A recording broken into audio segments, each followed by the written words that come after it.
Eu já senti isso na minha vida, você já deve ter sentido com certeza. Aqueles momentos em que você tem a sensação de que você não consegue viver sozinho. A carga sobre os ombros é muito pesada. Você não dá conta de acomodar dentro do seu coração a dor. Você não dá conta de acomodar dentro do seu coração a desilusão. É natural que num determinado momento da vida a gente experimente essa solidão. É pesado demais. Mas também a gente sabe que, graças a Deus, nós, em algum momento da vida, também descobrimos que, por mais que a gente se sinta só, a gente não está. Porque é naquele momento em que a gente vai se recordar das pessoas que fazem parte de nós, daquelas pessoas que verdadeiramente participam da nossa vida, dos amigos mais próximos, dos familiares com quem nós temos vínculos. Não basta ser parente, a gente já falou isso aqui, né? Tem que ter vínculo. Aquela pessoa que no momento da sua dor, ela lhe vem no coração. Você sabe que você pode contar com ela. Isso é ação histórica de Deus, minha gente. Quando pela força de um coração que sabe nos ouvir, quando pela força de uma pessoa que sabe estar do nosso lado no momento da nossa fraqueza, a gente se sente um pouquinho mais encorajado para viver o momento da dificuldade. E é nesta hora que vai valer o vínculo que a gente cultivou. A gente sabe que nós temos muitos relacionamentos, mas de vez em quando Deus nos dá a graça de ultrapassar os territórios convencionais. Aquela pessoa deixa de ser apenas mais uma conhecida e se transforma numa pessoa da sua confiança. Eu não me canso de dizer isso. A maior riqueza que verdadeiramente nós podemos ter nessa vida, minha gente, é a confiança. Você confiar em alguém, isso é muito precioso. Porque a confiança retira esse sentimento de solidão. A confiança nos devolve coisas preciosas que a vida nos retira. Quando você sabe que você pode contar com aquela pessoa, que ela é fiel. Confiança é aquela abertura que você faz da sua vida e você permite que outras pessoas entrem e que elas tenham autoridade sobre você. Quanto mais a gente está convertido, ou melhor, desculpa, quanto mais a gente tem essa experiência humana de amar e ser amado, maior é a oportunidade que Deus tem de agir em nós. Por um fato muito simples, Deus passa pela ação do outro na minha vida. Quando eu tenho relacionamentos de qualidade, eu experimento na minha vida a força de Deus agindo em mim através daquelas pessoas. Como? Através de um conselho que eu recebo, de uma chamada de atenção que eu recebo. Só quem nos ama vai querer nos abrir os olhos, para a gente perceber aquilo que em nós precisa ser modificado. A gente só pode dar ouvido às pessoas que nos amam de verdade por causa disso. Só elas estão verdadeiramente comprometidas com o nosso crescimento, com a nossa felicidade. Por isso é importante a gente descobrir quais são essas pessoas que verdadeiramente são voz de Deus na nossa vida e na nossa história. São as pontes por onde Deus passa. São as pontes por onde Deus passa e nos encontra. Que às vezes Ele até passa pela ponte, mas não nos encontra. Sabe por quê? Porque a gente prefere dar mais valor à ponte do que àquele que atravessa. Deus chega na nossa vida através de uma palavra, através de um conselho bem dado, sensato, através de um olhar, através de um carinho, através de um gesto. Isto é a ação histórica de Deus. É milagre?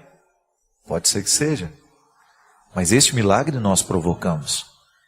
Porque somos nós que temos a oportunidade de aprofundar os relacionamentos que Deus está nos permitindo. Sair da mesmice. Chega de mesmice. Chega de ser conhecido de muita gente, mas amigo de ninguém. Se você hoje fosse pensar, para aí para pensar. Quais são os verdadeiros amigos que você tem nessa vida? Quais são as pessoas que têm autoridade afetiva sobre você? Aquelas pessoas cuja palavra tem poder nas suas decisões. Aquela pessoa cuja palavra ajuda você a encontrar o caminho. São muitas? Talvez não. E não é nenhum problema a gente chegar ao conhecimento dessa verdade. Eu tenho muitos conhecidos, mas meus amigos de verdade, com quem eu partilho a minha vida, com quem eu aprofundo as minhas questões, são poucos. Mas é preciso existir. Seria muito triste se nessa noite a gente chegasse à conclusão de que nós não temos relacionamentos qualificados. Nós estamos superficiais demais. Nós estamos tendo muitos conhecidos, mas não estamos tendo amigos de verdade. E aí é o momento de virar. Esse jogo precisa mudar. Ninguém pode ser feliz se não tem bons vínculos nessa vida. E aí volta a dizer, Deus perde a oportunidade de passar pela nossa vida, por quê? Porque faltam pessoas em que a gente confie. Se a gente não tem pessoas em que a gente confie na palavra, como é que Deus vai falar comigo? Como é que eu vou poder ter a oportunidade de transformar a minha personalidade, o meu jeito de ser, se eu não dou atenção à palavra de alguém? Se ninguém tem poder de falar comigo, se a palavra daquelas pessoas não tem autoridade sobre mim, como é que Deus vai passar por essas pessoas? Muita gente, mesmo sem nunca ter se encontrado comigo, me considera um amigo. E eu fico feliz por isso. Fico feliz porque, na verdade, o nosso vínculo já nasce a partir de um elemento muito fundamental na amizade, que é confiar na palavra que o outro está me dizendo. De alguma maneira você começou a prestar atenção naquilo que eu dizia, começou a colocar crédito nisso, não é? Dar a oportunidade, me deu uma oportunidade de ter alguma autoridade na sua vida. Eu sou padre, sou portador da palavra de Jesus, e você coloca algum crédito naquilo que eu falo. É responsabilidade minha. Porque Deus nos coloca nestes caminhos para que a gente possa ajudar a vida uns dos outros. Agora, eu também tenho que ter as pessoas que passam pela minha vida e fazem por mim aquilo que eu tenho a oportunidade de repente fazer por você. Elas chegam de todos os lados, minha gente. Deus passa pelos caminhos humanos. Deus age através de caminhos humanos. Vozes humanas são capazes de serem a voz de Deus. Amores humanos são capazes de serem o amor de Deus na nossa vida. Porque Deus precisa da história para agir. É lindo acreditar nisso. Que a reencarnação de Jesus continua acontecendo entre nós no momento em que nós nos dispomos a ser para o outro um caminho de salvação. Na correria que eu tenho, se eu não tenho os meus momentos, nessa vida corrida que eu levo, se eu não tenho o meu momento de alegria com os meus amigos, eu não dou conta de viver tudo o que eu preciso viver. Por quê? A alegria nos fortalece, minha gente. É por isso que a felicidade, a alegria, a satisfação é um combustível muito eficaz para que a gente possa ser um ser humano inteiro. Essa oportunidade pequena, miúda, que às vezes você tem de comer um sanduíche com uma pessoa que você ama, um amigo que você precisa ouvi-lo de vez em quando. O sanduíche é só uma desculpa. Ou sair para comer alguma coisa, não precisa ser nada sofisticado, não. O que precisa ser sofisticado é o sentimento. Como é que foi conviver com a depressão? E qual seria a maior dor dela? Primeiramente, eu precisei aprender a conviver com a melancolia. São processos muito parecidos, né? Mas melancolia não é patológica, não é um processo que precisa ser cuidado. Ele precisa ser assimilado, interpretado, faz parte da minha idiosincrasia ser melancólico. Só que eu tive fases suicidas, e muitas. A melancolia, em alguns momentos, ela foi extremamente penosa para mim, porque eu não sabia interpretar aquilo. Eu só percebia que existia uma sombra na minha forma de ver o mundo. E essa sombra continua até hoje. Eu nunca fui uma pessoa naturalmente feliz. O meu olhar sempre foi mais melancólico, mais tristonho. Eu tendo a ver as coisas com mais pessimismo. Mas ao longo da minha vida eu fui interpretando isso como uma característica que não é um defeito. Não. É uma forma de ser. Mas chegou um momento em que a melancolia se tornou insuportável. E foi então que eu identifiquei que eu tinha um processo muito presente, um processo de adoecimento, que foi um resultado de minhas escolhas. Eu sempre digo que eu acabei dando ao meu corpo um cuidado muito diferente do que me pedia a alma. Eu tenho uma rotina tinha uma rotina extremamente difícil. Cheguei a fazer quase 28 shows por mês durante muitos anos e foi uma exposição muito maior do que eu dava conta de suportar. Na verdade, eu acredito que a depressão e também a síndrome do pânico, depois tudo junto, foi uma construção que eu não fui percebendo que estava acontecendo. Eu tive uma irmã que teve uma morte muito dolorosa, uma situação extremamente difícil em setembro. E em julho daquele outro ano, eu cheguei em Fortaleza para um show, um evento grande que a gente tem lá, um Aleluia. Fiz o show, depois fiz uma sequência de 4 shows, e todos eles com muito medo de tudo, e sentindo que alguma coisa estava muito desorganizada. E quando eu entrei em casa, quando o carro que me levou em casa me deixou, que eu desci, que eu comecei a subir as escadas na minha casa, eu comecei a chorar. Fui chorando, e aquilo foi evoluindo, e aquela semana foi a pior semana da minha vida, porque eu não sabia identificar o que estava acontecendo. Eu tinha medo de tudo, e uma tristeza que não tinha como ser acomodado dentro de mim. Foi então que eu identifiquei que existia algo muito sério acontecendo, procurei ajuda médica e fui diagnosticado com síndrome do pânico e depressão. Compreendi que da mesma forma como eu preciso tomar um remédio para o coração, para pressão alta, o cérebro também precisa ser medicado, né? A gente tem muito preconceito com remédio psiquiátrico, então a gente não pode achar que ele é um remédio de louco, não. A depressão é um processo químico que pode ser muitas vezes despertado por um estilo de vida, ou por uma perda não elaborada, por um luto que não foi vivido. E eu tinha tudo isso. Eu tinha estilo de vida, né? E tinha perdas extremamente dolorosas que não foram devidamente elaboradas, porque eu não tive tempo. Sim. Você não tinha tempo de... Não tinha tempo de viver o luto. De viver o luto. Eu sepultei a minha irmã, e aí veio 2 dias depois... junto com a depressão... Estava no palco cantando. 2 dias depois eu estava no palco cantando. E eu imagino que você deva ter uma dor maior do peso do preconceito dos outros. Mas como assim um padre com depressão? Que desde o momento que eu fiquei público, que as pessoas começaram a me conhecer, eu não vesti um personagem. Eu sempre fui muito espontâneo, né? Fui muito verdadeiro, transparente. As pessoas diziam, eu era vaidoso, sou vaidoso. Gosto de tomar banho, gosto de passar perfume, corto cabelo. Se isso é vaidade, eu sou, então. E quando eu apareci, eu fui muito interrogado acerca de uma série de coisas que a própria construção do padre na sociedade gerou aquelas perguntas para mim. Eu era um resultado daquilo que, de alguma forma, a gente, culturalmente, ao longo dos séculos, a gente foi colocando a figura do padre como uma pessoa muito sisuda, muito pronta, que vai ao velório para dar uma palavra de consolo. Eu nunca nem dei conta disso. Às vezes eu ia a um velório e eu chorava mais que os familiares. Então eu nunca tive muito essa coisa de ser pronto. E nunca fiz questão de me mostrar pronto para nada.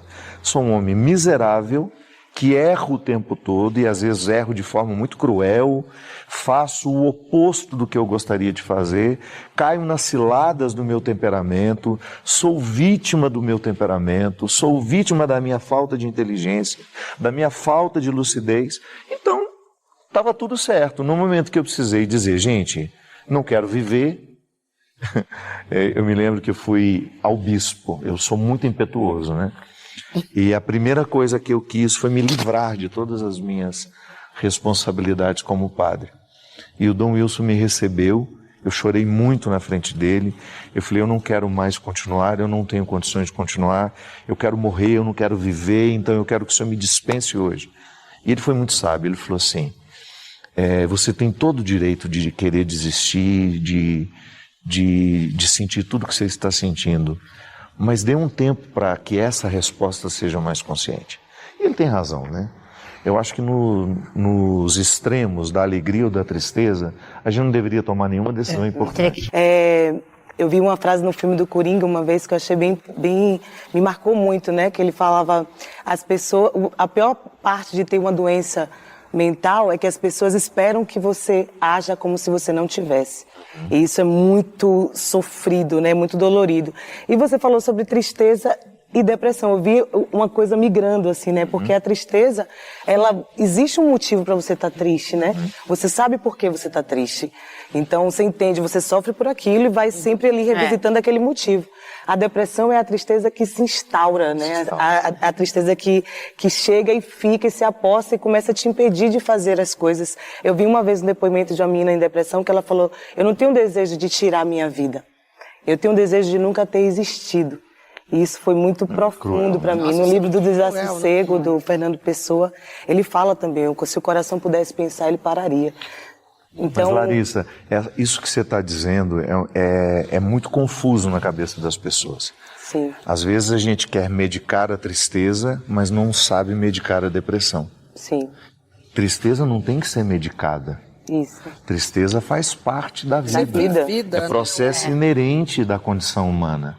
Eu me entristeço, todo dia não, mas de vez em quando eu me entristeço.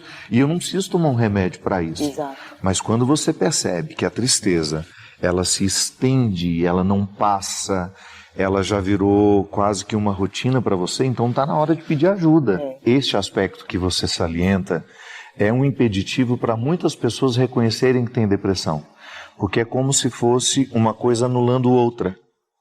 Ah, mas eu sou uma pessoa de fé, eu não posso ter depressão. A gente precisa saber diferenciar as coisas. Sim, a pessoa que tem fé também tem depressão. A fé não me impede de passar pelos processos humanos, pelos desequilíbrios humanos que nós construímos. A fé, ela pode me ajudar a superar.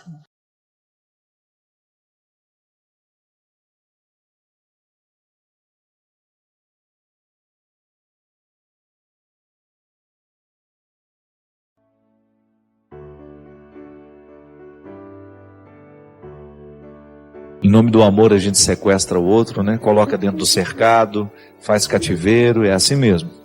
E a gente precisa quebrar esse poder do mal que tantas vezes nós socializamos, nós levamos até a vida do outro com os nossos comportamentos. A gente falava aqui anteriormente de que nós precisamos organizar o luto, de que nós temos que fazer alguma coisa por nós no momento em que a gente percebe que nós estamos mergulhados no momento de tristeza, de angústia, de ansiedade. E a gente tem aqui algumas pessoas que nos escrevem justamente para falar disso. A Margarete, de Manhuaçu, Minas Gerais, ela diz que, apesar de ser evangélica, ela acompanha o programa Direção Espiritual e que o nosso programa a ajudou muito no momento em que ela precisava se recuperar da perda de uma filha. E que ela agradece muito também a Canção Nova por ter lhe amparado nesse momento. Eu acho muito interessante, gente, nós que viajamos pelo Brasil afora, quantas vezes nós encontramos pessoas justamente nos dando este testemunho. Pais que perderam filhos, que viveram este momento tão doloroso e que encontraram aqui na Canção Nova um amparo. A gente sabe que nós não temos uma resposta mágica para as dores, para os problemas que a gente enfrenta. Mas a gente acredita no poder que a palavra de Deus, pregada de maneira coerente, honesta, pode provocar dentro de nós. Então a gente fica muito feliz, Margarete. Não só pelo fato de você ter sido beneficiada pela Canção Nova, mas também por você, sendo evangélica, ter a coragem de nos dizer isso. Que o nosso veículo de comunicação fez bem ao seu coração. A gente se sente muito honrado toda vez que nós encontramos uma pessoa que teve a sua vida modificada para melhor por causa do trabalho que a gente realiza. A Maria Virgínia Pereira de Mozo, lá de São Paulo, capital, ela também deu um testemunho de superação em relação à morte da mãe. Ela disse que através do programa nós a ajudamos muito. Ela disse que achava que após a morte da mãe viveria uma depressão e não foi isso que aconteceu. O programa Direção Espiritual, a Canção Nova, ajudou muito nesse processo de superação. Que bom, Maria Virgínia. A gente fica muito feliz que nós tenhamos sido um instrumento de Deus na sua vida. Deus nos ajuda através de pessoas. Eu sempre gosto de frisar isso. providência divina se manifesta na nossa vida através de realidades humanas. Por quê? Porque Deus não pode estar no mundo dispensando aqueles que são humanos e que estão conscientes do poder que nós trazemos dentro de nós. Essa é a força do cristianismo. Deus age quando e como quer, mas Ele prefere agir através de nós. Muitos milagres deixam de acontecer no mundo porque nós cruzamos os nossos braços, nós deixamos de fazer a nossa parte. Sim, Maria Virgínia, no momento em que nós perdemos alguém, nós precisamos de mais de amigos ao nosso lado. Nós precisamos de braços que nos sustentem. Nós precisamos de olhares que nos olhem, que nos encorajem. Nós precisamos de pessoas que nos digam a palavra certa. E é assim que nós acreditamos. Todos nós aqui da Canção Nova carregamos diariamente no nosso coração essa responsabilidade. E com muita alegria, viu? Não é uma responsabilidade que nos entristece, nem tampouco nos amedronta. Ela nos encoraja e nos responsabiliza diariamente para que a gente não saia do caminho.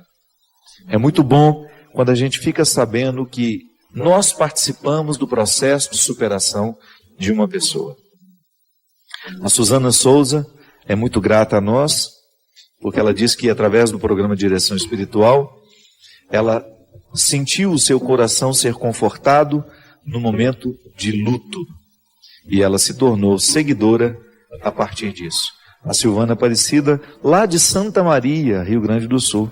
O nosso abraço ao povo de Santa Maria, de maneira muito especial aos pais daqueles jovens e adolescentes que perderam a sua vida dentro daquele acidente terrível, daquele incêndio naquela boate, onde tantos jovens perderam a sua vida. A gente sabe que é muito doloroso viver um processo como este. A gente dar passo na direção de um futuro, sabendo que nós sepultamos um filho. É uma dor que não tem nome. E a gente acredita que em Santa Maria esse processo tenha sido extremamente doloroso. E tem sido muito doloroso para muitos pais. Nós queremos demonstrar, mais uma vez, porque já passou o tempo para nós. Tantas notícias já vieram tomar conta dos nossos noticiários. A gente ficou sabendo a gente viu muitas vezes a repetição da notícia, do incêndio naquela boate Kiss, das pessoas que foram mortas. Passou. Tantas outras tragédias aconteceram, tantas outras notícias ganharam o centro dos nossos meios de comunicação. Minha gente, mas para nós isso aconteceu. Para aqueles pais que precisam lidar diariamente com essa triste realidade de não terem mais os seus filhos dentro de casa, essa notícia não passou ainda. Então nós nos unimos a todos estes pais, todos os irmãos, os amigos que perderam os seus entes queridos nesse trágico acontecimento. A Maria da Graça Ferreira, de São Paulo, de Taubaté, da minha terra, minha querida Taubaté, ela diz assim: Padre, a partir daquilo que o senhor falou no programa Direção Espiritual, sobre deletar tudo aquilo que não nos beneficia, e que isso só traz indiferença, frieza e afastamento, eu comecei a ser uma pessoa melhor.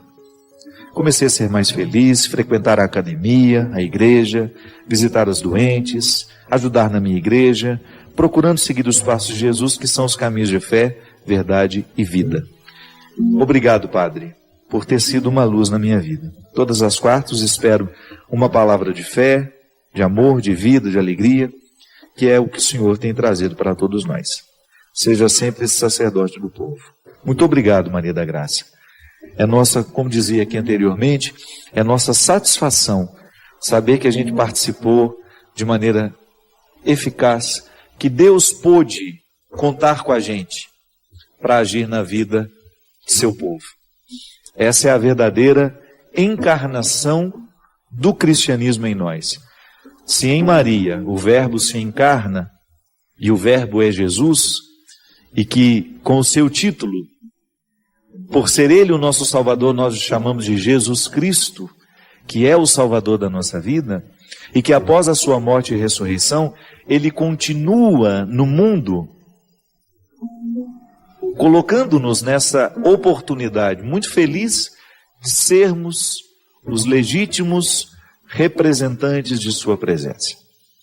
O cristão que leva a sério o seu cristianismo encarna a oportunidade de ser Jesus de novo, de oferecer ao outro, cada vez mais, a partir da consciência que nós vamos tendo, de oferecer ao outro uma consciência cristã, um jeito cristão, uma palavra cristã, porque é isso que o mundo precisa. Ele precisa de conhecer Jesus através das nossas atitudes. Nós que nos dizemos cristãos, nós precisamos ter a consciência de que o ateísmo é gerado quando nós negligenciamos a oportunidade de oferecer ao mundo o Cristo que nos habita. É muito interessante como, quando nós ousamos falar com sinceridade de uma realidade humana, eu não estou falando daquilo que eu não vivo. Eu preciso combater minha preguiça diariamente. Eu preciso combater todos os obstáculos que me impedem de viver a minha vontade, de chegar ao coração da minha vontade. Porque a minha vontade é que vai ter o poder de fortalecer o meu combate nas minhas metas. Então, essa sensação de que você tem, de que eu estou falando a partir da sua vida, que maravilha isso. Porque essa é a minha vida também. Cristo é diferente para você? Não é? Eu fico pensando, eu vejo, já te falei isso uma vez, né? Vejo você tocando tão bonito. Aliás, o Cristo é um dos melhores pianistas que eu já encontrei na minha vida. Não é só pianista, é arranjador. É um homem muito qualificado do ponto de vista musical, além do humano. Mas quando você estuda desde que idade? Desde os 7 anos. Às vezes a gente vê o menino tocando assim hoje, pensa que foi da noite para o dia, não é não. Não é? É uma luta diária. E certamente você também precisou lidar com a sua preguiça. Regride. Se você deixar hoje de investir, se você achar que você já está pronto para a música, você começa a declinar, não é verdade? A oportunidade que a gente tem, Jaqueline, de identificar dentro de nós o que está sendo precário, isso também já é uma experiência sagrada. Porque às vezes a gente acha que o sagrado só está associado àquilo que a gente tem de bom. Não. Toda vez que nós temos coragem de mexer no lixo da nossa existência, isso também pode ser uma experiência sagrada. Porque é ali que você vai fazer a reciclagem. Tá certo, esse lixo aqui, esse entulho, esse resto, esse insucesso que foi fruto de um tempo mal vivido, no que isso hoje pode me ajudar? E aí nós vamos aos poucos fazendo o fortalecimento dessa vontade, a gente vai tendo coragem de dar essa sacudida, como você usou de maneira tão descontraída o termo, né? O Padre Fábio está dando um sacode na minha vida, porque eu estou sacudindo a minha vida aqui também. Inclusive que gostaria até de dizer que no último acampamento eu não tive a oportunidade de estar, eu não pude vir. Eu passei mal, muito mal mesmo, da madrugada de sábado para domingo. Tive muita ânsia de vômito, sensação de estar asfixiado. E aí eu precisei ir para o hospital, fiquei um tempo internado lá. Fiz os meus exames, graças a Deus não descobriu nada, mas tudo indica que eu esteja desenvolvendo uma síndrome do pânico, muito comum nos dias de hoje. Talvez por causa do meu excesso de trabalho, estou cansado mesmo, mas é porque eu sou um pouco dramático também, faço uma experiência, o humor também nunca me abandona, eu gosto de brincar com os meus cansaços e sei que quem me acompanha também faz o mesmo. É que na verdade eu tenho me sentido muito exaurido mesmo nos últimos tempos. Aquilo que antes não me custava fazer, está custando muito. Tudo é muito cansativo na vida. Mas eu preciso diariamente recrutar a minha vontade para que este cansaço não prevaleça sobre o meu trabalho. Eu acho que está chegando um momento na minha vida de rever muitas coisas, de dar uma pausa em algumas coisas. Estou aberto a Deus para que Ele me diga o que eu realmente preciso fazer. Porque chega um momento em que a gente descobre que o que a gente faz não pode ser mais importante do que o que a gente é. E aí nós começamos a perder a qualidade da vida. Quando nós fazemos demais e podemos ser de menos. Quando a gente tem uma agenda que não nos permite muitas vezes um descanso, quando não nos permite o estar em casa, que é absolutamente repositor para toda e qualquer pessoa. Mas no nosso dia a dia, nós vamos precisando enfrentar todas as realidades que podem se opor ao nosso crescimento pessoal. Como digo para vocês, se estou vivendo agora, enfrentando um momento difícil na minha vida, eu preciso ter coragem de permitir que o momento difícil, como eu dei o exemplo anterior, né, o entulho da minha escolha possa agora provocar uma mudança em mim.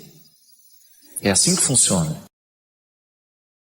Não posso permitir que a minha vida continue sendo levada, sendo vivida, sem que ela passe pelo crivo do discernimento.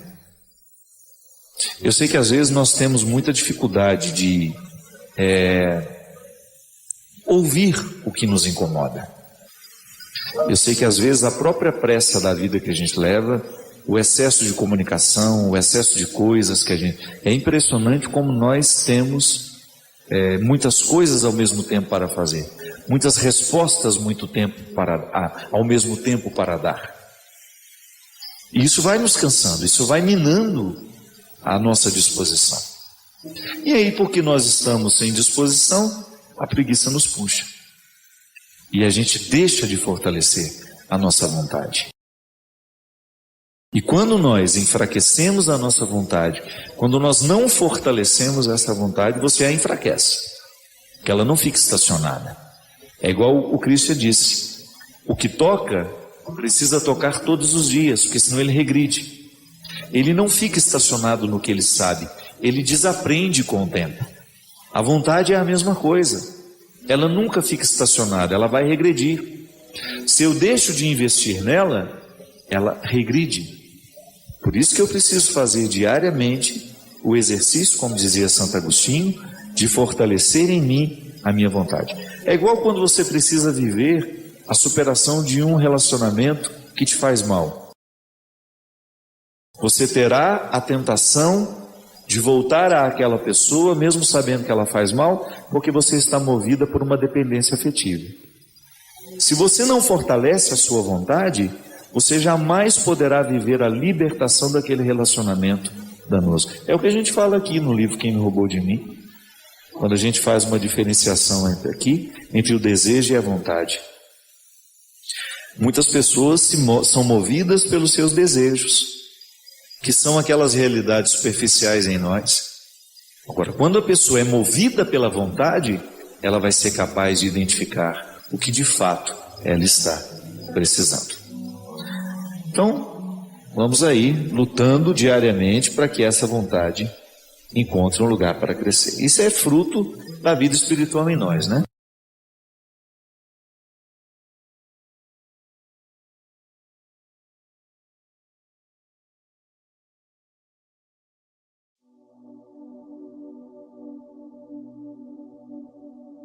Deus é misericórdia, Deus é amor. É o amor que transforma as pessoas.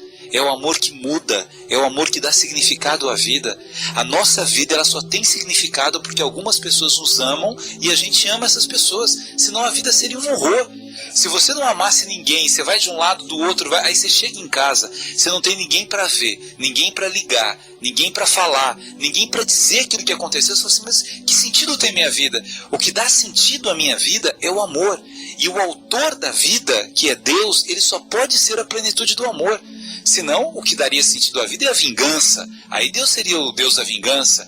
Se a gente achar que o que dá sentido à vida é o ódio, Deus é a essência do ódio. Agora, se a gente acredita que a essência da nossa vida, o significado da nossa vida está no amor, e se a gente acredita que Deus é o autor da vida, a gente só pode compreender Deus e a gente só pode falar de Deus por meio do amor. Não tem outro discurso, né? Não tem outra palavra que possa nos aproximar mais disso. A verdade, a palavra de João é muito bonita, né? Deus é amor. E quando ele nos diz isso, ele resolve todos os problemas que muitas vezes nós temos no processo da compreensão de Deus. Então fere o princípio do... E olha, Às vezes a gente fala de amor, a gente precisa evocar o significado mais profundo do que a palavra nos sugere, que é o amor ágape, o amor que nos compromete, o amor que nos coloca à mesa juntos, né? Todo mundo tem fome quando está à mesa. E o objetivo de todos é saciar essa fome. E o amor perpassa o momento que nós saciamos essa fome, porque eu não quero saciar apenas a minha fome. Eu quero que o outro também sacie a sua fome. E Gabriel, e quando nós somos muitas vezes educados nesta imagem de um Deus opressor, de um Deus punitivo, nós nunca vamos conhecer a dimensão libertadora da religião. Nós falamos aqui em outro programa, a religião que nos obriga. Mas a gente nunca descobre toda obrigação. A vida é cheia de obrigações.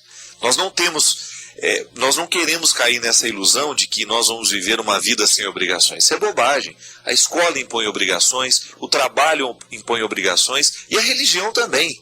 Agora, se a gente não descobre a dimensão redentora que a obrigação pode me trazer, a gente vai viver oprimido.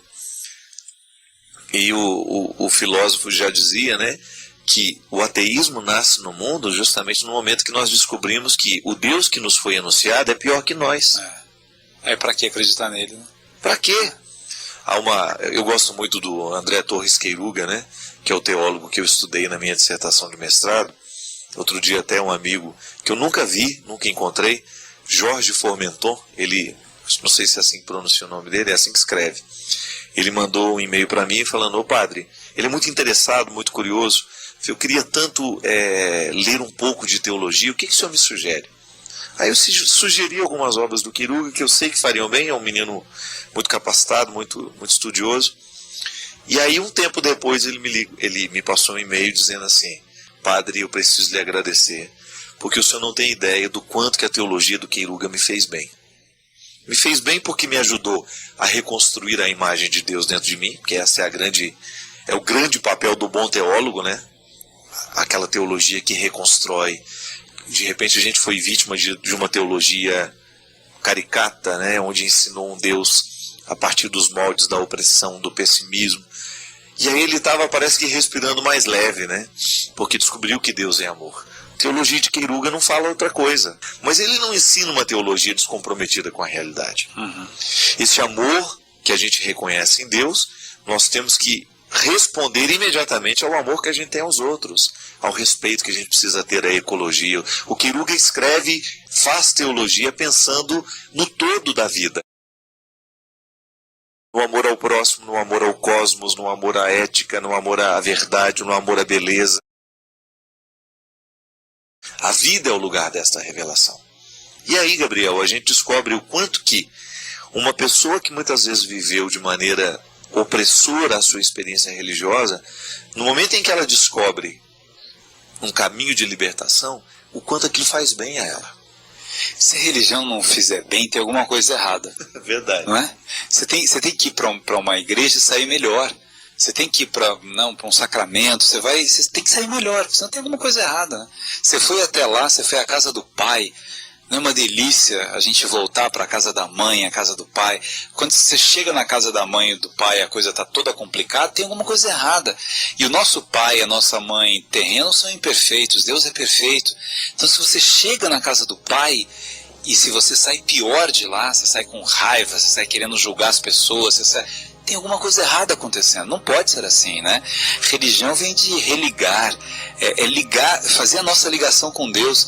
E essa ligação é tão bonita, né, padre? Porque é claro que a gente vai errar, a gente vai reclamar da vida, a gente vai ser imperfeito, a gente vai ter teimosia. Os nossos defeitos não vão embora na hora que a gente gostaria que eles fossem, né? Nós somos humanos demais, diz padre Fábio de Mello, para entender esse monte de coisa, né? Mas assim... Humanos demais, santos de menos. Humanos demais, santos de menos. Mas é tão interessante assim que a gente vai percebendo que mesmo nessas imperfeições, a religião vai fazendo alguma coisa que vai me transformando numa pessoa melhor. É tão bonito a gente ouvir testemunhos de pessoas que falam assim, olha, depois que eu comecei a acompanhar a Canção Nova, eu parei de brigar com meu marido, eu parei de brigar com a minha mulher, eu parei de beber, eu parei de não sei o que, a minha família ficou diferente, eu paro de implicar muito com as pessoas, eu começo a ouvir aquelas pregações e aquilo toca no meu coração. Eu deixo lá aquela música que bem faz aquela música dentro de mim, né? E às vezes é interessante que a música, isso diz uma coisa bonita da palavra de Deus, né? Eu estudo a palavra de Deus e eu me encanto e me transformo com ela, que são duas coisas, né? A música tem isso. Às vezes você ouve uma canção e você presta muita atenção na letra. E até prestando atenção na letra, compreende um pouco a letra. E aquela letra te faz muito bem. Às vezes não. Você não presta atenção na letra e a música te faz bem mesmo assim. Do mesmo jeito. Aquela musicalidade toca na alma, se sente mais leve, né? E a religião tem que fazer isso. É esse caminho que eu tenho, né, de percepção de que essa ponte que me leva à felicidade está ali, né? Eu tenho que dar os passos para cruzar essa ponte. Né? Obrigado pela sua companhia. E quando você muda o olhar sobre você, você muda o olhar sobre o outro. E você para de querer que o outro viva igual você deseja. Porque quem está satisfeito com a própria vida não tem necessidade de ficar dando palpite na vida do outro. Quem está satisfeito com a própria vida vai ter tolerância com o outro que escolheu viver de uma forma diferente. Chega desses cristãos chatos que ficam o tempo todo desprezando quem não vive do jeito que ele acha melhor. Nem Jesus fez isso. Pelo contrário, Jesus acolhia as pessoas.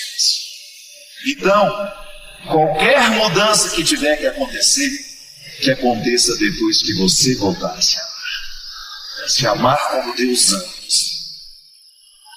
Pode parecer estranho, mas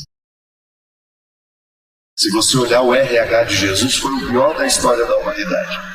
Ele só escolheu gente que não prestava. Por isso que eu estou aqui. Eu não entrei pela porta da frente. Eu nunca fui o seminarista acreditado. Eu nunca fui aquele que alguém, esse menino vai ser padre. Não é nada. Está aí só para estudar. Eu não entrei pela porta da frente. E eu faço questão que você que também não se sente convidado a entrar pela frente, grude em mim. E que a gente possa insistir até o fim. Que esse Deus não desiste de nós. Para mim, para você. Que na verdade as nossas necessidades são as mesmas. E algumas delas só com o tempo a gente vai descobrindo. Há coisas que não adianta você tentar entender no momento em que você não está preparado para entender isso. A maior riqueza que nós podemos ter na vida é a gente amar e ser amado. Mas às vezes a gente leva um tempo para descobrir isso. A gente se ilude, a gente acha que a maior riqueza que nós podemos ter está naquilo que o dinheiro compra. E muitas vezes passamos um bom tempo da nossa vida acreditando nisso e inclusive investindo nisso. E não é nenhum problema que você trabalhe honestamente, que você construa os seus sonhos, que você faça de tudo para ter o recurso financeiro para viver bem, viver feliz. Mas nunca se esqueça que vai chegar um momento da sua vida que você vai entender que a verdadeira riqueza não é o dinheiro que pode lhe trazer. Algumas coisas o dinheiro compra, mas aquilo que realmente sustenta um ser humano em pé, sem medo de errar, não é o dinheiro que traz. O coração que conquista. E você fica diante das duas possibilidades. Viver para conseguir o que o dinheiro compra não é nenhum problema, volto a dizer. Trabalhe bastante, estude bastante, extraia ao máximo as suas possibilidades, porque elas podem trazer muitas riquezas materiais. Não é nenhum problema você investir nisso. Mas nunca se esqueça que as riquezas que farão você sentir que a vida valeu a pena não será a sua conta bancária, não serão os prédios, as casas, os carros. Serão aquelas que o seu Deus. Não tem nada mais bonito que isso. É que você olhar para o lado e você perceber que a sua vida tem uma riqueza enorme que você levou tempo para construir. Porque o amor não é um investimento da noite para o dia. Não tem nada mais rico, minha gente, do que você confiar em alguém. Não tem nada mais precioso do que você estar ao lado de uma pessoa em quem você pode confiar, com quem você pode contar. Não é sem motivo que dentro da nossa casa, do nosso lar, é o aprendizado do amor. Não tem outro lugar para a gente aprender isso. Desde quando você entrou neste mundo, alguém precisou amar de forma muito radical você. Senão você não sobreviveria. Nas primeiras fases da vida, nós somos inteiramente dependentes de quem nos ama. E é assim que a gente aprende, não é lendo os livros. Amar a gente aprende amando. E exercitando. E é assim que a gente vai construindo a riqueza que o dinheiro não compra. Porque você pode até ter a oportunidade de comprar boas companhias. Basta você ter um dinheiro sobre. Basta você fazer festa, basta você liberar, e você vai estar sempre rodeado de pessoas. Mas não se engane. O seu dinheiro pode comprar uma companhia, mas jamais será capaz de comprar a fidelidade de outro. Fidelidade não é o dinheiro que traz, é o coração que traz.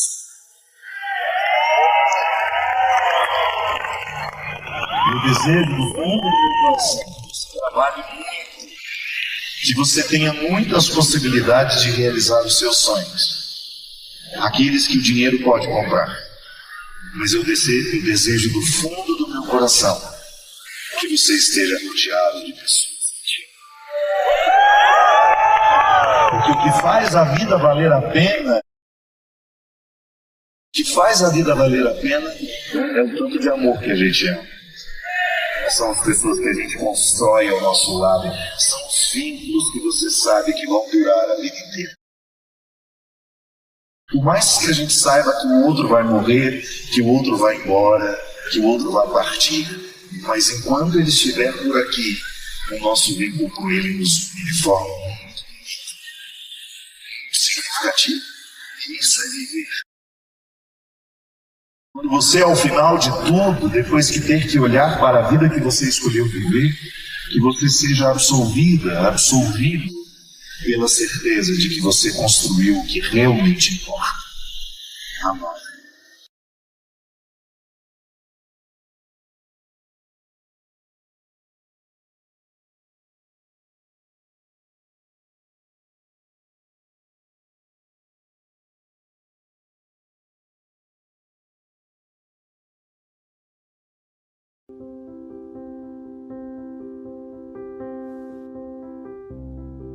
Já cansamos de dizer isso aqui, faz parte da nossa reflexão diária, que o sofrimento é inevitável na nossa vida. Porque somos criaturas, porque somos falíveis, porque somos precários. E não é nenhum problema a gente reconhecer isso. Às vezes a gente interpreta de maneira muito equivocada o sofrimento como uma consequência do pecado. Eu gosto de ver além. O sofrimento, ele é natural em todo aquele que é criatura, porque nós sofremos de limites, nós não somos perfeitos. Mas ao mesmo tempo, o sofrimento pode ajudar essa imperfeição a ter sentido. Quando nós descobrimos naquilo que nos machuca, de maneira sábia, como diz a música, as pedras que podem ser lapidadas. O ser humano, minha gente, ele tem uma capacidade de superação impressionante. Chamam isso de resiliência, né? Eu já expliquei isso aqui. É igual o inverno. Nós estamos numa época muito bonita. Se você sobe a Campos do Jordão, você vai ver que as árvores estão todas nuas. Caíram as folhas, porque não é tempo de vaidade. Se aquela árvore quiser sobreviver, ela não pode insistir em manter as folhas verdinhas. Você olha para aquela árvore e você até tem a tentação de pensar, morreu, acabou. Pode descer o machado nela aí que não serve para nada, vamos fazer lenha. Mentira. Aí quando você chega final de agosto, início de setembro, aquelas árvores já estão todas renovadas. Aquilo que parecia morto está cheio de vida agora. Minha gente, nós precisamos fazer a mesma coisa toda vez que nós somos visitados pelos invernos da vida. A gente precisa se concentrar no essencial. O que nos mantém de pé? Aí você começa a elencar e você vai riscando as bobagens que nós vamos assumindo ao longo das nossas vidas. O que nos mantém de pé? São os compromissos sociais? O que nos mantém vivos? São as festas que a gente participa? Tudo isso é importante quando nós temos condições. Se você passa por uma dificuldade financeira, por exemplo, você tem que cortar custos. Não é assim que funciona? Porque se você não corta custos, você vai à falência.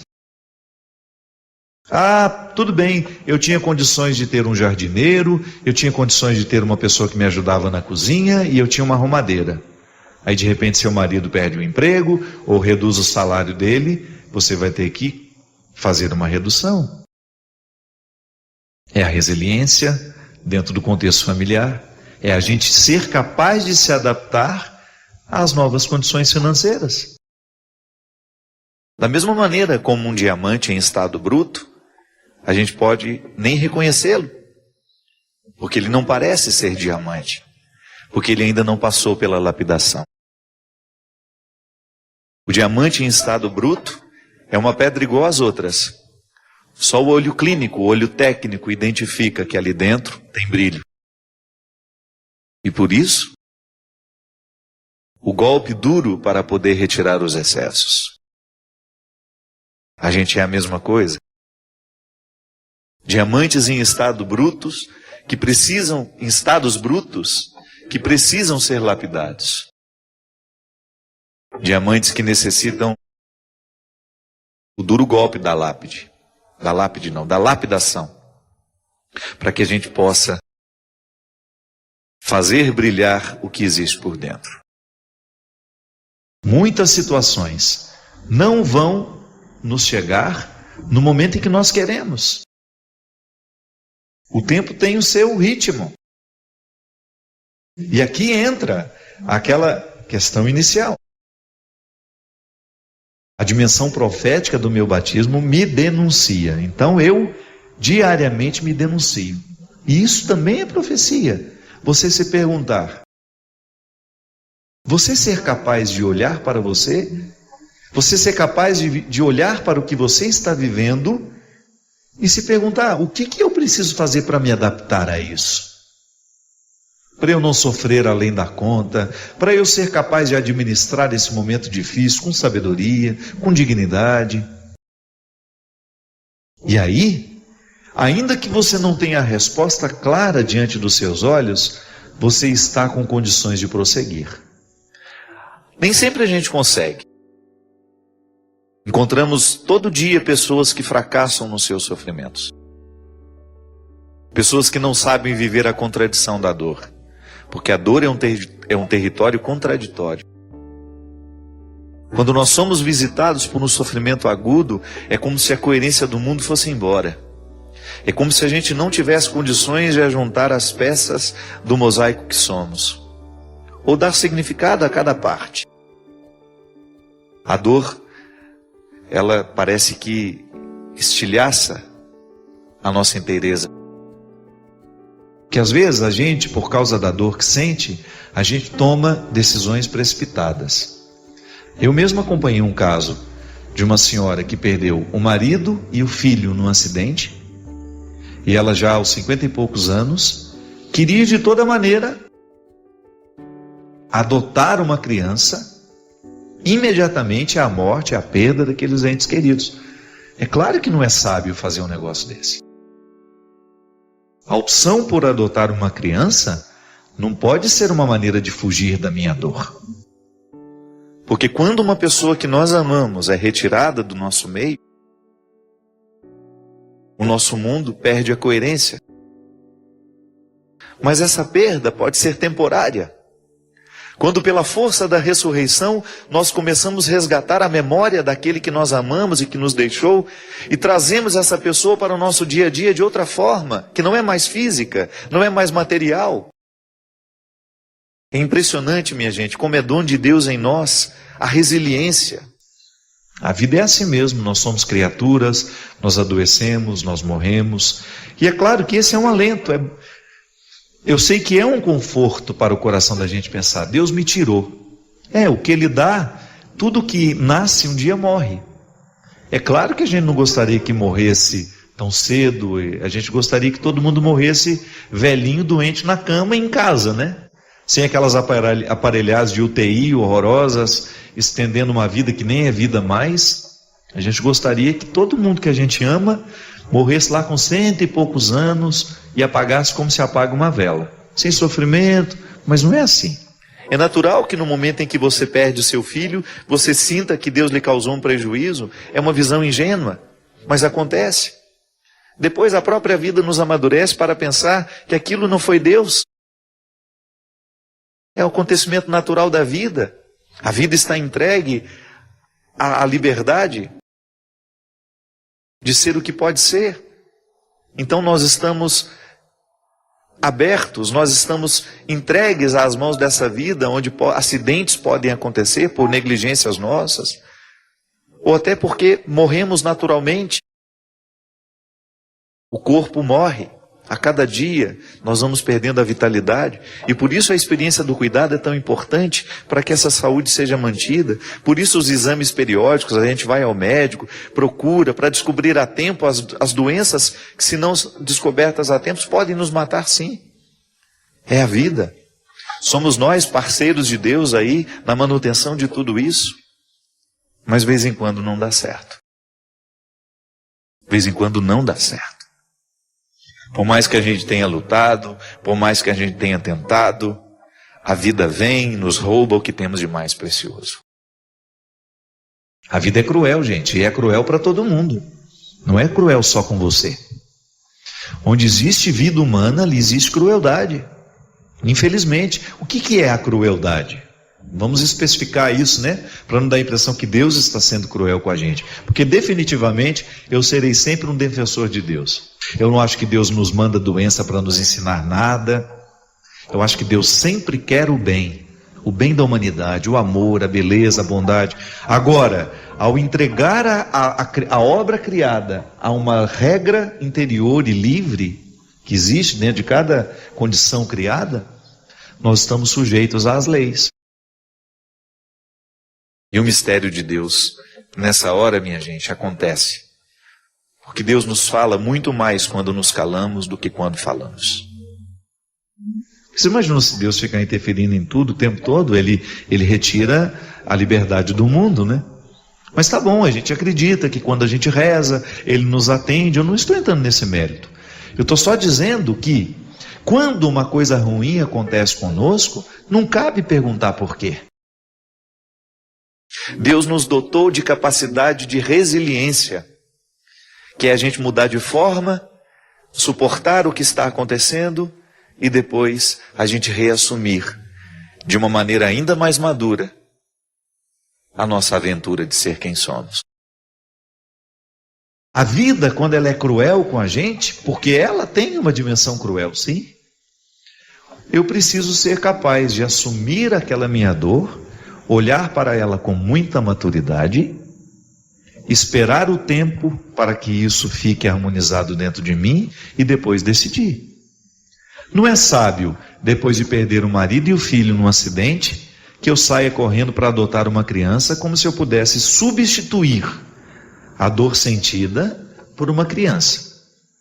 É possível que eu jogue sobre esta criança um fardo tão terrível de ser levado, que eu vou ser cruel com ela também.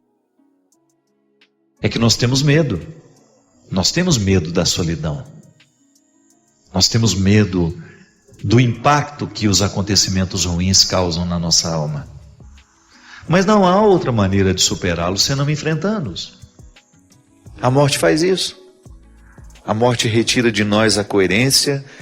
E durante aquele período de luto nós somos jogados a um contexto onde nós assumimos um novo jeito de ser.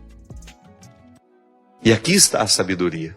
Quando Deus participa do nosso processo, quando o coração tem fé, quando a fé faz parte do processo daquela pessoa, essa resiliência se torna um processo natural. E ainda que a gente fique revoltado, que a gente fique chateado, e é natural que seja assim, porque nós somos precários, é natural que sentimentos mesquinhos também aconteçam no coração de pessoas boas, só não é natural que ele prevaleça. E tudo que nos é dado, um dia também nos é tirado pelo próprio movimento da vida. Não é porque Deus é cruel. Não, é porque é um movimento natural da vida. Porque as pessoas vão embora não é só quando morrem. Tem mãe que tem uma dificuldade muito grande quando o filho vai se casar, por exemplo. Quando um filho resolveu montar o próprio apartamento, ela cai de cama, deprimida. Toma 3, 4 antidepressivos, só porque o menino foi embora. Não é assim, César? Conhece gente assim? Eu conheço assim um monte. Por quê? Estão com medo de viver a adaptação de um novo tempo, de olhar para aquela casa e ver que não tem todos mais aqueles filhos correndo para lá e para cá, mas que você pode descobrir dentro de você situações que você ainda não pôde viver porque a casa estava cheia de gente. Aí você começa a se beneficiar com a casa vazia. Não é tão ruim assim. Ah, padre, você fala isso porque não é com você. Eu sei. Mas eu também experimento a minha solidão. Eu sei como é positiva essa solidão quando bem administrada. Às vezes a nossa visão prática é a maneira que nós temos de ser cruéis e justificados pelo bom senso. Não é assim? Não é assim que muitas vezes nós somos cruéis com o outro? Quando amparados no nosso bom senso, nós nos sentimos de ter o direito de ter uma visão prática. Pode observar na sua vida. Você pode até estar muito satisfeito com tudo que você alcançou, mas isso não é o suficiente para lhe manter em pé. Sua alma carece de mais conquistas. E não importa que você esteja com 80 anos, a gente nunca deixa de conquistar. Há sempre alguma coisa que mereça o nosso empenho. Ainda que possa parecer pequeno, é empenho. Vale a pena ir buscar. Ainda que eu já esteja no fim da minha vida, eu nunca quero deixar de buscar. Porque é essa busca que nos mantém vivos. Recruta dentro do seu coração a resposta que não nos vem facilmente. É a resposta que a própria vida vai nos dando. A gente não pode se iludir. Muitas perguntas que a gente faz ao outro, não é o outro que vai nos responder. É o próprio movimento da vida, minha gente. É a vida que nos responde. Quantas coisas eu quis que os outros me dissessem e os outros não eram capazes de me responder naquele momento, e eu fui me adaptando a não ter respostas e fui convivendo com a minha não resposta e de repente tudo estava respondido dentro de mim sem que alguém abrisse a boca. Por quê? A minha resiliência, a minha capacidade de me adaptar àquela situação foi o instrumental, foi o trem por onde me chegou a resposta. A resposta viaja para chegar até nós. E qual é o trem, qual é o veículo por onde a resposta viaja? O próprio tempo. Espere o tempo de Deus para você, sabe? Espere essa dor se acomodar dentro do seu coração. Nós passamos tanto tempo rezando, às vezes nós passamos tanto tempo fazendo sacrifícios, jejuando, fazendo isso e aquilo, gestos religiosos, vamos à missa, vamos ao culto.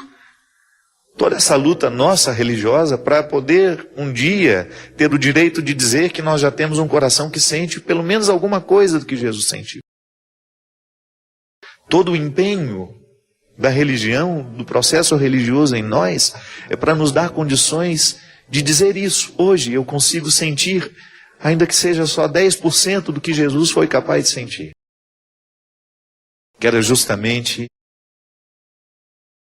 a capacidade que ele tinha de se identificar com os imperfeitos, de amá-los, de não rejeitá-los, de querê-los por perto, de curá-los, de fazê-los amigos. Porque isso é que conta, minha gente. Não é o tanto de resposta que nós achamos, mas é a condição que a gente tem para prosseguir. A vida é assim.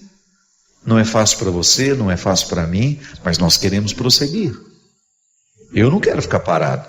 Eu não quero ficar estacionado no meu processo humano. Eu quero ter condições de dar passos diariamente na direção desse futuro que me espera. Eu quero prosseguir. Eu quero avançar. Eu quero me superar diariamente. Eu quero saber um pouco mais do que já sei. Para isso eu leio, para isso eu estudo, para isso eu não me contento com o último livro lido, eu quero outro. O que nos move é a gana. Bem administrada, é claro, né? Porque senão vira ganância. A gana, o desejo, a vontade de ir além. E o que é o desejo? É a satisfação? Não é não. O desejo não é a satisfação, o desejo é a ausência. O que me move não é o que eu tenho, o que me move é o que eu não tenho. E isso é fantástico. O que nos move como pessoas não é o que nós já alcançamos, é o que ainda não temos que nos move. Não é assim? Na nossa vida espiritual afetiva é a mesma coisa. De vez em quando nós somos abatidos pelas dificuldades e nós precisamos viver a resiliência.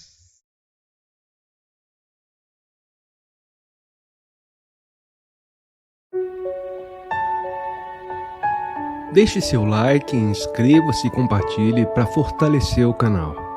Inscreva seus pedidos de orações nos comentários.